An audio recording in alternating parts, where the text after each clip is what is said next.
Good morning. My name is Reverend Kylie Renner, and on behalf of the entire One Spiritual Center community, I want to welcome you here today. It is so precious to have this opportunity to be together, especially on this particularly glorious day here in Albuquerque. I do not remember a time where it's been this warm at the end of December before. So, yay, there's no such thing as climate change. What am I talking about? So welcome if you're joining us online. Thank you for bringing your presence into the space of community this morning. I'm just honestly feeling a little tenderhearted this morning, so I'm going to tell you why. And that is because on Christmas morning I woke up, and up to this point we've had loss in our community around COVID, but it's been kind of peripherally. We've had parents and friends and loved ones and coworkers and people who we hadn't seen for a while, who had been in nursing homes and things like that. But on Christmas morning, I woke up and found out that Charlie, beloved Elvis impersonating, loveless working people transporter there, had passed from COVID. And I just feeling the preciousness of his soul this morning, because he was quite a character. I cannot tell you how many times we argued about something. He always had something to tell me about. He was often really upset when we did not have donuts, because that was very, very important to him. And he did not like that I asked people to hold their offerings over their hearts. He felt that it felt like some sort of mea culpa Catholic thing, and it bothered him. And so we had lots of conversations about intention and love. And I feel like I'm just about gonna make this squeal. Can you guys hear that? Okay, just trying to figure out if I'm hearing things or so I'm just in this in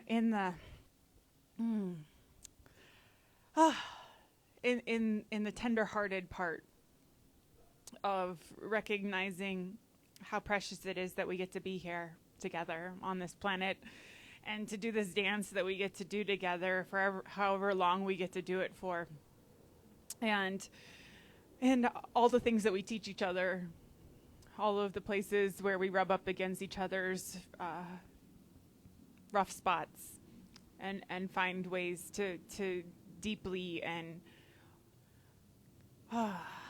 more thoroughly connect with one another. Because the other thing about Charlie was that, he had this job for years and years and years, and of course they did not pay him a living wage. And so I cannot tell you how many times I slipped him money so he could get gas for his car so he could make it to work on Monday.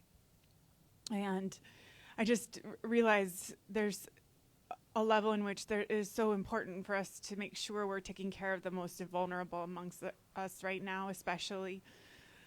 And so today we honored Charlie on his journey, and I'm just grateful for the love he shared with our community over the years, and the love he shared with me, even if it looked like him being pissed off at me most of the time.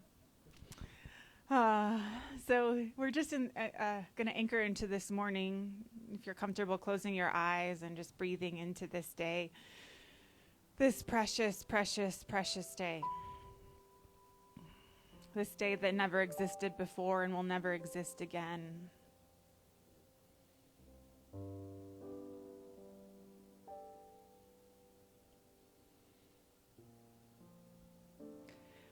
And I just recognize the power and the presence of the one here in and through and as each of us.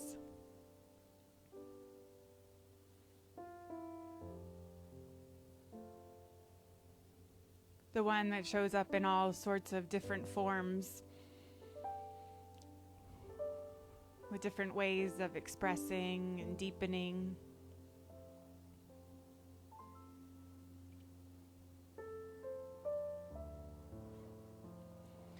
And I just know and I honor the love that connects us all, that has gathered us here today, that will continue to guide us as we open to the deeper transformation that is happening. And I just know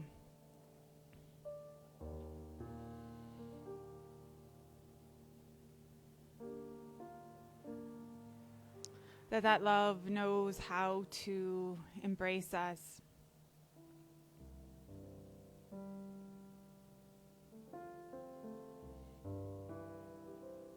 And so I let that embrace carry us today, carry whatever it is that is on our hearts, whatever needs our clear reflection and our sacred witness. I just know that truly right where we are is the power and the presence of the One.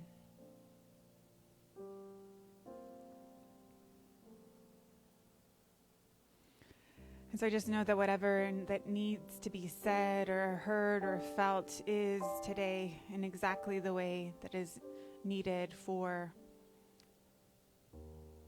our greater transformation. And I just lean into that. And I let it be. And so it is.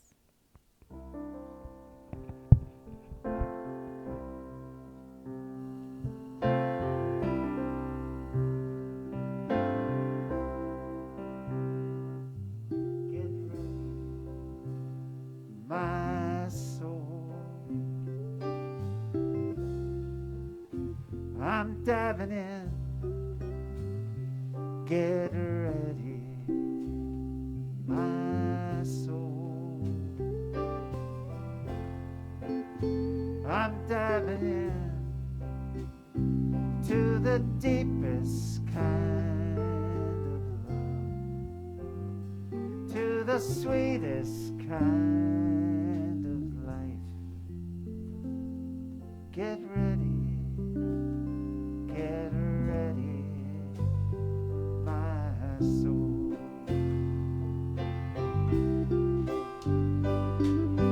Everything I've ever done, everything I've ever seen, everything I've lost or won, and everything I've ever dreamed has brought me here to the present moment, here to this new beginning, here, and I'm seeing life so clearly now. Get ready, my soul. I'm diving in. Get ready, my soul. I'm diving in to the deepest kind of love, to the sweetest kind of life. Get ready, my soul.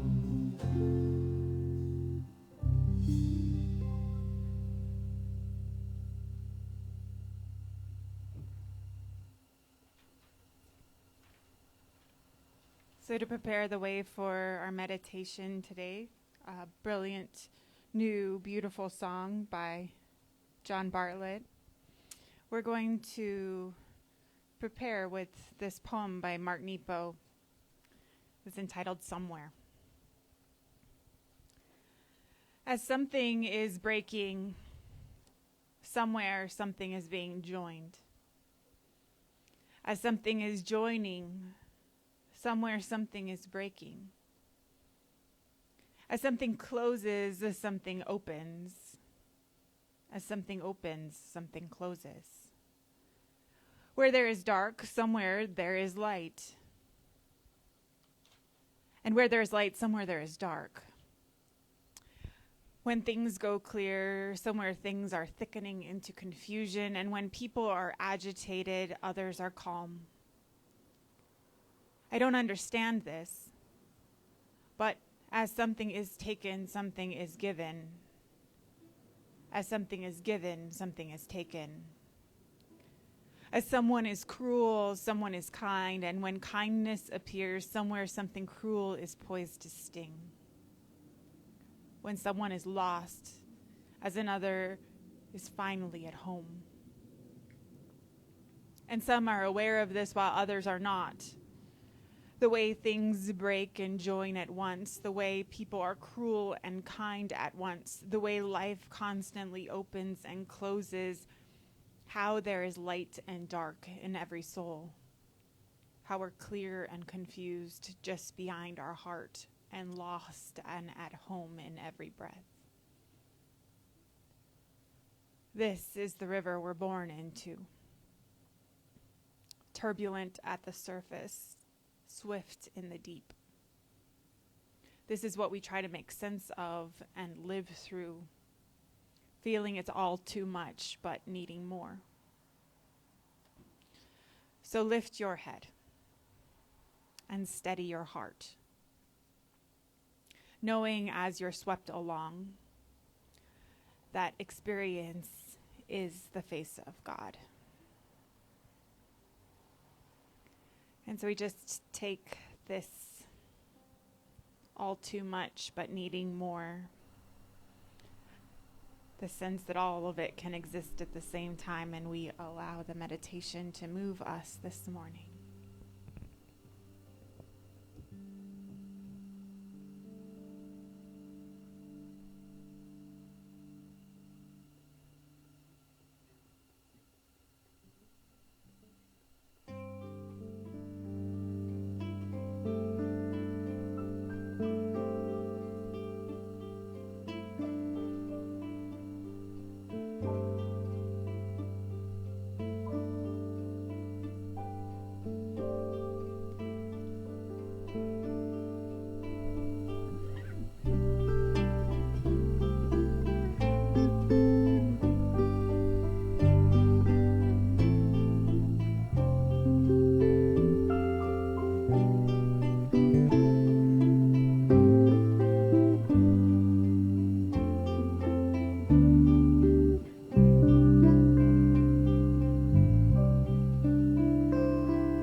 Thank you. So as we make our way to the end of this particularly interesting year, I've been reflecting a lot about, especially how we've talked about this year. And a lot of people are talking about, oh God, thank God 2020 is almost over so that we can do something different. And yes, I'm glad too. But if I really step back and look at 2020, I realize that it's just a mixed bag like any other year would be. That there are all kinds of things going on in any given year that make it challenging and twisty and turny and make it so that what I planned on isn't how it happened, and that's just what years are, right? If we reflect on any year or the path of our lives, we'll see that there was no straight lines there, even when we wanted there to be straight lines. And so I really started to think about the sense in which our relationship to how we think things are supposed to go and what actually shows up is more important to understand than we've given it credit for. Like, that we have to really understand that we can plan and have ideas about how we want anything to go, and then at some point our control over that goes away and we have to let something else happen. But what was also really interesting as I was reflecting on this is that usually it seems like when there's challenging things going on in any given year, whether it's a health diagnosis or a divorce or a job transition or loss or whatever, that those feel like very personal experiences. They happen for the person or the family that they're affecting. And this year, there's a very big sense for me in which, like, what we're experiencing is collective in a way that I've not experienced before in my lifetime. And so I keep going back to this proverb from Africa that says, if you want to go fast, go alone. If you want to go far, go together.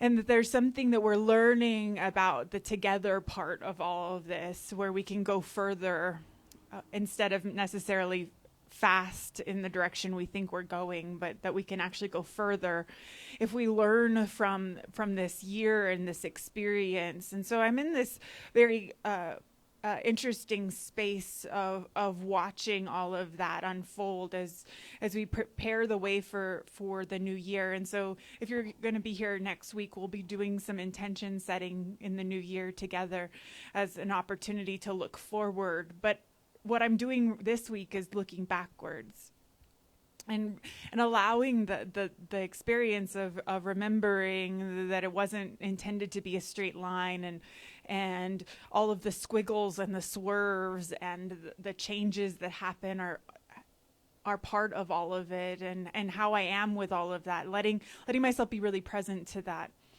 And so one of the beautiful things while experiencing also the loss this week was an opportunity to perform the wedding ceremony of another two people who are parts of this community. So congratulations, Emma and Zach. It was an honor to perform your ceremony this weekend. And I found myself in this socially distanced, masked ceremony up in the foothills this week, hearing myself reflecting through prayer the sense in which we find ourselves in not just in this cycle of life that is like this time of year comes every year, but these bigger cycles in our lives. These bigger transition places, and that we really have to start to honor how they're all connected, that the bigger cycles in our lives relate to the smaller ones, whether they be the cycle of a day or the year or a decade or whatever that looks like. And that we have to really get tuned into that, because there's a sense in which if we allow ourselves to, we start to see that while things are not in straight lines and they're don't necessarily go at the speed or the rate or the direction we think that they should be going, that there is a bigger mystery playing out that we can tap into if we allow ourselves to connect to it. So at the same time, all of this is happening, and I finally picked up a book that my dad had sent me a couple years ago. It's a book about the archaeology of a certain part of Maui where I'm from, that this archaeologist spent a lot of time over the last 40 years researching, because it's one of the parts of the islands that was considered too marginal for the exploitation that has happened, be it through tourism or agriculture. And so a lot of the archaeology of the ancient Hawaiian people is still there. And so there was a opportunity to start to look at what we could learn from the fact that it's still there, that it hasn't been bulldozed and whatever else would happen to it. And one of the things the archaeologist keeps talking about is the relationship to time and these cycles that happen not just when we look at things from an archaeological perspective, but from the perspective of any life. And the way that we really realize that we have a relationship to the cycles that are going on around us, and the things that happen once in our lives, and the things that come over and over and over. And I think about that in terms of the life paths we've all chosen, or the ones that have chosen us as we have found ourselves here on this planet together, about the things that come back over and over and over again, the things that we have patterns with, the problems that seem to not be able to let us go, and then the things that happen infrequently, that often surprise us. And there's this relationship we have where we talk about the things that we would like to happen, and our goals and our ideas for life as some sort of trajectory where things are going the way we think they should, and it feels good and it's comfortable and it makes sense, and then things happen, right? And in these cycles that make us question what's going on and where we are, and that really that this is about this deeper sense in which all of it is part of a bigger cycle that we're part of, and this bigger mystery and this bigger wisdom operating, and that any control we thought we had over it wasn't really what we were intended to be doing in the first place, that we were intended to be doing something deeper. And so Robert Frost said in his the way only he could, he said, "I can summarize everything I've learned about life in 3 words. It goes on."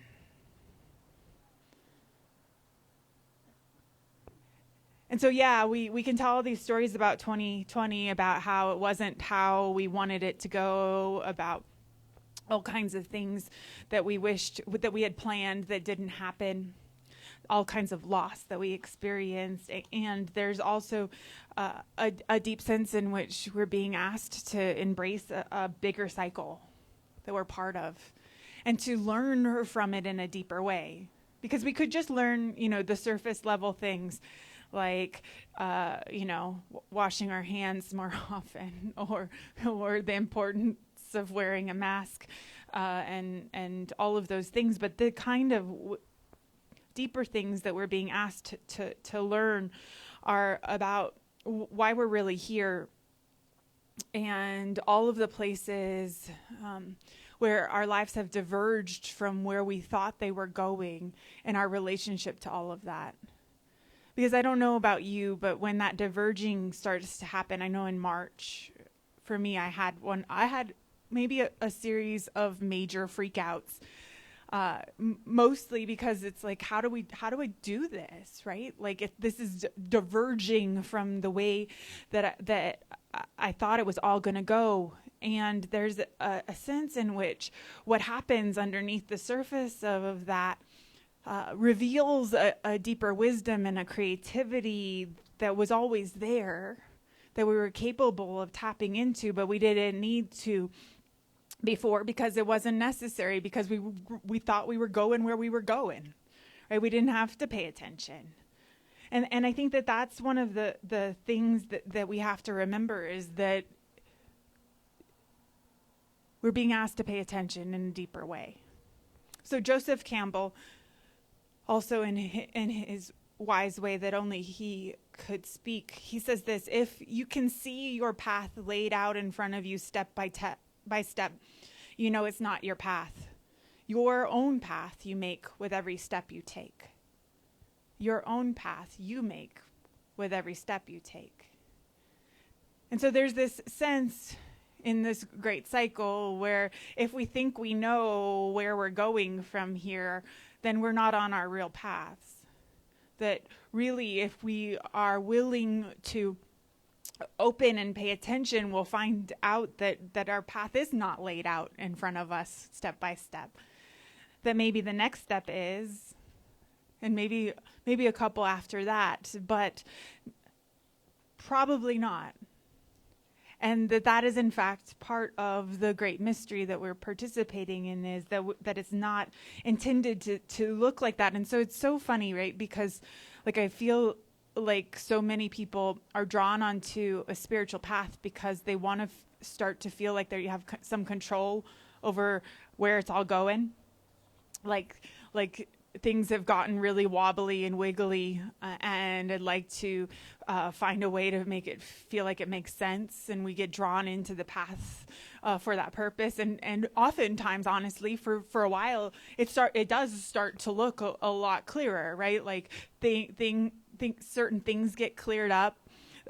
What I like to call the low-hanging fruit get picked, like the things that are easy that we just needed to get clear with. But as we get deeper, and as we keep practicing, and as we get drawn further on the spiritual path, it becomes clearer and clearer that that's not what it was about in the first place. That getting control over this life thing wasn't really why we were drawn towards the spiritual heart of ourselves. It might have started the path for some of us, but it really wasn't what we were really being called to. We were being called to a deepening relationship to this experience that is reflected in that poem I started with, where it's like sometimes all of the things are happening at once. And that is exactly what we've been called here to experience, the face of God within that. Not separate from that, not only when life is going in some straight line that we liked, but when we are in the midst of both the tenderheartedness of loss and the joy of watching new love blossom. That we actually get to experience all of it at the same time. And that is actually the wholeness that this philosophy talks about, not the wholeness that says that it's all good all the time. It's about a wholeness that is able to experience the squiggly parts and the changed directions, and experience the wisdom of ourselves in that. So one of the books that Zephyr and I read at St. John's together in one of our seminar classes. So we actually had class together in college before we were dating or anything like that. And one of the books is a book by Lucretius, and it's a poem that had been lost for a lot of years and was thought missing. He was a poet, and so when it was rediscovered during the Renaissance, or very beginning of the Renaissance period, it was like this revelation, because what he's trying to do is explain this sense of how atoms and the universe is made up. But one of the most beautiful parts of this poem he wrote, which was trying to explain a scientific phenomenon and the way what things are. One of the great things he used was this metaphor of the swerve, and the idea is that would be able to explain why an atom going through the void was somehow moved in some other direction than it was going because of the swerve. And so whenever something strange comes up in our experience, one of us will often turn to the other and say something like, well, there's the swerve. There's the thing that pulled us in some other direction, right? Like, and that our relationship to that is so important, because we could sit there and start cursing at the swerve, right? And saying, that's not, 2020 is not the year I planned. It's not the way I wanted things to go, blah, blah, blah, blah, blah. Or we could recognize that there is something deeper calling to us, and that the swerve is actually part of the sense of pulling us where we're actually going, instead of where we think we're supposed to end up. And so I'm just offering us this opportunity as we spend the last few days of this year contemplating what has been, to really open to the sense in which all of the changed directions and all of the ways in which things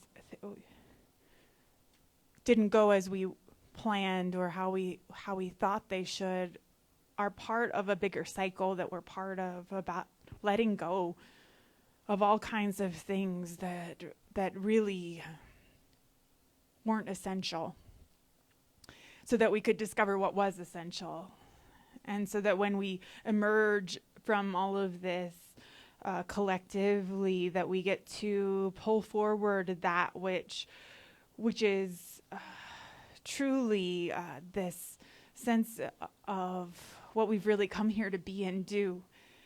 And that connection that is calling us, and our part, and the part we play in the bigger cycles around us as well, and the healing that is calling to us. And so, as we spend the last of this year reflecting, I'm going to invite us to remember that we can feel all kinds of things at the same time.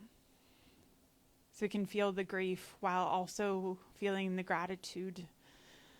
And we can feel the loss while also feeling the hope of what's possible. Just remembering that it's not a straight line, and that the swerves out there have a way of getting us deeper on our path if we allow them to. So I'm going to ask the band to come back up, and we're just going to prepare the way for prayer by singing. And as we allow ourselves to deepen into this, I just recognize that it's so tempting, right, to want to control life, to want it to fit into our idea of this is the way I want it to go. And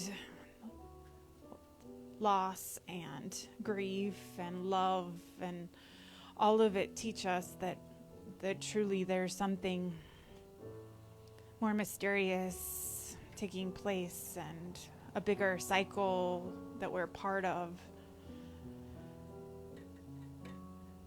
And so we allow ourselves to open to the swerve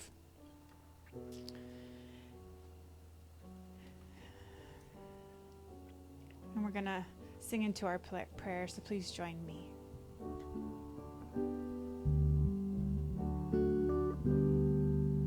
Our prayer of love lifts us high. It heals us, sustains us, and sets us free. Our prayer of love lifts us high. It heals us, sustains us, and sets us free. Our prayer of love lifts us high, heals us, sustains us, and sets us free. Our prayer of love lifts us high, heals us, sustains us, sets us free. And so our prayer of love today is a prayer of embracing the whole. Is a prayer of understanding our relationship to the bigger cycles of life, to the parts we play in moving all of those transformations forward. And I just recognize the beauty of this moment, in which we are able to recognize the preciousness of being here.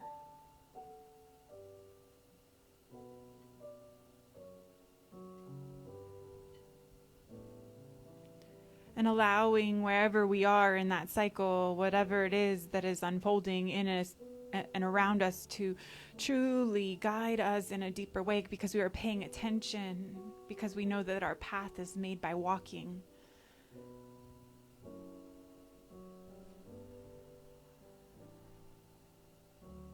And that path is not straight,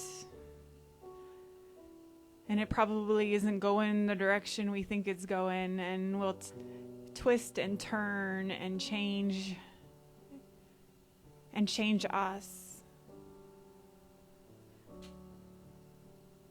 And I just honor all of it. As I let go of my sense of the need to control the outcome, I allow for Spirit to really and truly guide.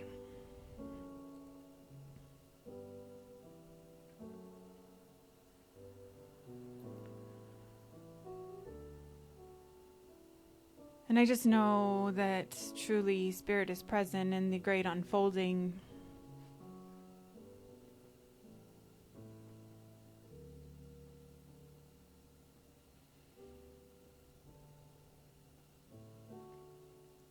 And I know that all is well.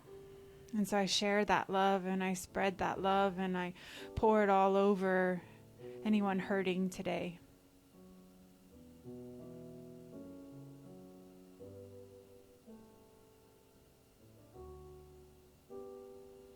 I pour it over Larry and Augustine.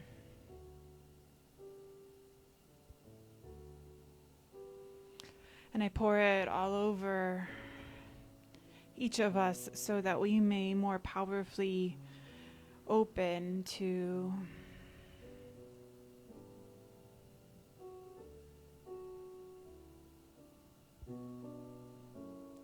that greater mystery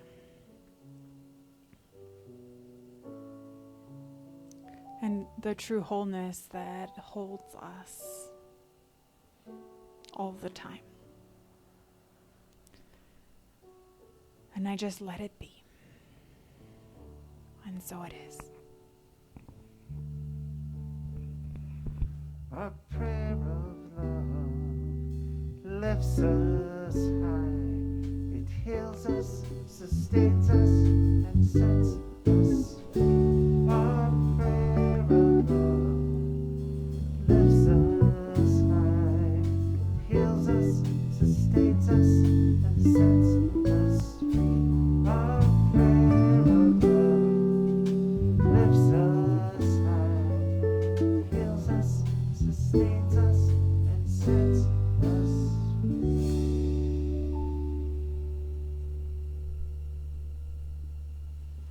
free. tune by Herbie Hancock.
That was, yeah, totally boogie shoes. I was like trying hard to stay in my chair. Thank you guys. That was great. So thank you so much for continuing to love and support this community as we continue to meet outdoors for as long as we need to, because we're committed to making sure that we keep each other safe. So thank you for continuing to love and support us, and thank you for continuing to watch online as well. We have baskets in the trees if you are interested in making a contribution here in person. There's also a link on our website, onespiritualcenter.org, and I will drop a PayPal link in the comments on Facebook as well in a bit, if anyone would like to give that way. And you know what? Because it really, really bothered Charlie, we're going to bless our offering today. So whatever you're offering into this space, I'm going to invite you to put your hand over your heart. And we're going to bless Charlie, and we're going to bless each other, and we're going to bless all that we're offering into this community today, all of our prayers, all of our questions, all of our swerves and our U-turns and our squiggly places. And I just recognize the power and the presence of the one infusing all of that with a sense of connection, a remembrance that we're not alone. A sense in which our heartbeat reminds us that there's a wisdom inside of us that knows how to keep on ticking. And I just know that we infuse that which we give with love so that we may remember, that we may infuse all of our life with a deeper love, and that it returns to us magnified and pressed down and bubbling over. So I bless all that is offered and all that is received. And I know that it is good. And so it is. All right. So we will be back to volunteering together when it feels safe again. But like I've shared before, we're just kind of on pause.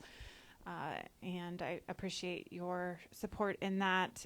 Also, letting you know again, we'll be doing intention setting next week here. If that calls to you especially, please join us. And I think we're ready to sing.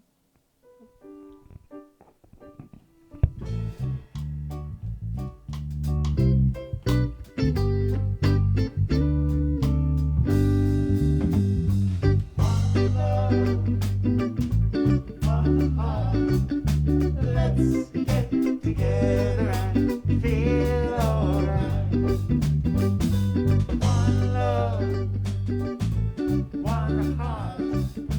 Let's give thanks to the Lord and we can feel alright. People get ready, there's a train a-coming. You don't need no baggage, you just get on board. All you need is space to that diesel highway. Don't need no ticket, you just thank the Lord. One love, one heart. Let's get together and feel alright. One love, one heart. Let's give thanks to the Lord and we can feel alright. People get ready for that train to Jordan, picking up passengers from coast to coast. Faith is the key, open the doors and board on. There's room for all that love the most. One love, one heart. Let's